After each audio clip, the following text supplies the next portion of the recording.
কাল ছিল ২৮ তারিখ আমাদের ফ্ল্যাটের বান্ধবীর অ্যানিভার্সারি। ২১ তারিখ ছিল আমার বার্থডে, ২৬ তারিখ একটা বান্ধবীর বার্থডে, আর ২৮ তারিখ ছিল ওর বার্থডে, যাকে আমরা গিফট দিলাম। তো হাজব্যান্ডের সাথেই ও গিফটটা নিল।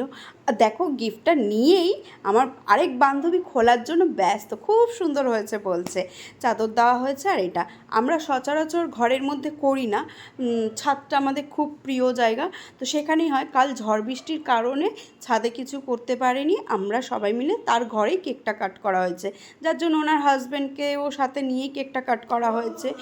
আর তারপরে সবাই মিলে একসাথে আবার খাওয়া দাওয়া করেছি, খুব আনন্দ করেছি সবাই মিলে। তো এর পরের ভিডিওতে অবশ্যই আমি খাওয়া দাওয়াটাও দেখাবো, আর দেখাবো যে আমরা সবাই মিলে কতটা এনজয় করি।